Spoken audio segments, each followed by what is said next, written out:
action. How do I work the Globus Genesy? All right, so I have a Genesy 1100. I have this at home. It's the top of the line model. I have a Genesy 300, which isn't the top of the line model. It's the more cost effective model, but it does everything I want to do. This does a whole lot more, but all the whole lot more isn't anything I care about very much. So I like the Genesy 300, which is the only one I sell on my website or sell to my patients at this point. So how to operate, or how I operate it, because I've taken some of my favorite programs and put it into the machine. So what you want to do is press the power button until it lights up. So you have to hold it down, the OK button there. Now it's lighting up. Now you're good. And you wait for the software to load up on it. Okay. Now it has your last 10 programs there, but those are programs from their program list. So if I go into mine, it's empty. So I've been using this stimulator for a long time, and it doesn't show anything in the last 10 because it would only come out of their program list, of which you can get sport, fitness, and medical currents, sport, capitalization, warm-up, pre-comp. I don't use any of those. Not that they're bad, I just like to know what I got. And I write my own programs. So if anything from the program list is a favorite of yours, you use it and it'll save those as your last 10 used. And you can make it a favorite and it'll save those. But my program list is empty too, because my favorite programs aren't there. Let's see, treatments, empty again. I just don't use it.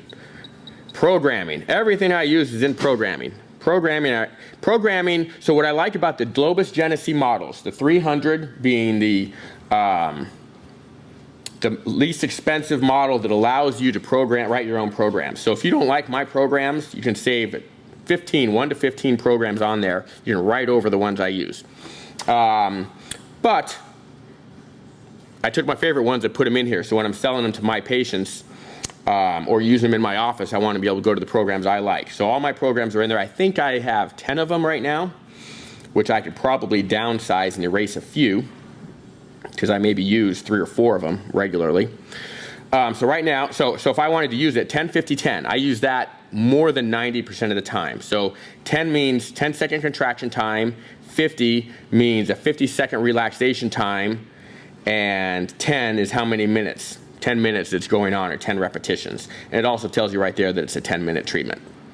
And so I select that. I can go back to where it was, go into program if I want to, select OK, and then I just press OK again to start the treatment. Okay? And so what you do is you get there and you can push up, set the intensity individually. Okay? Or I can use this plus, so I can go up or down for that channel, which is the blue channel. This one would up and down me for the orange channel. These different colored channels are worth their weight in gold as far as not getting things confused and to try to untangle these wires. Because on my other stimulators that are a little less expensive, they're all black and they make a bird's nest. But these are pretty easy to untangle, and because they're thicker, they don't tangle as much and they don't break nearly as even. But so this individually hits them. So I'm gonna bring these to say 5 and this to 2 or 3. Let's say 5, we'll make them both to 2. And bring that down to 2. But now I can push the up and down button collectively and see how it brings them all up or all of them down, but it preserves the ratio. So I'll set people up and I'll go up as high as I can using the up button, okay? And then once there, I can fine tune what they can take with the individual things and then go up again. Now, none of these are connected to each other. So if I go up above 10 milliamps, they're all going to turn to 0 because there's no connection. So that's like a safety feature. So right now we're at 7 milliamps, 8, 9, 10, let's try 11. There, and they all turned off. So all turned off, went down to 0, and I can start going up again. And that's because they're not connecting. So if you go up above 10 milliamps, as soon as it realizes what's going on, it will stop the treatment. And then you can just work that. Then you can fix that pad that may not be connected correctly, or the wire may be coming loose, and then just bring that pad up again, that channel up again. So I can now back my way. I can turn it off and start over, or I can hold this button down And it brings me back to my list. I never do that. Any other questions? Do I have to put anything on the pads before I put them on me? Yes. Where's my spray bottle? I like a little handy spray bottle, and I spray it so it's darn wet and the water's beating up. I mean, you can just run it under the sink and accomplish the same thing, but spray bottle is the most efficient and effective thing that we've found. Is there such thing as too much water? No. I mean, if it's making a mess, I mean, it'll only hold so much. So you spray too much water, it's just going to fall off. But I'd rather have more than less. And if I'm sticking it on there, if someone has dry skin, so for an example, if I'm putting it on here, what do I got here? Channel 2. So I'll stick it in there. I'm trying not to, people will spray it and then they'll go like that and half the water falls off. So I hold it horizontally, get it as wet as I can, and then when I'm right there, I just try to get it in there and lose as little water as possible. And same thing with the other channel, or other electrode, and stick it in there. But if that's not good enough, and sometimes it's not, if someone has dry skin, I'll take it, and I'll kind of lift it up and just kind of give an extra squirt, and an extra squirt, if needed.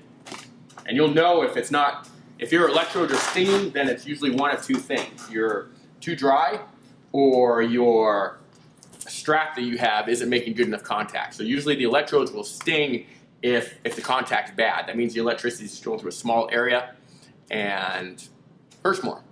So that's why I have real good straps. Question next. What's your next question? Is it okay to put it over a bony area? It is, but it'll hurt more and it'll do less good. So if I'm going to try and decrease knee pain, I would rather put it on the muscles around my thigh, up above.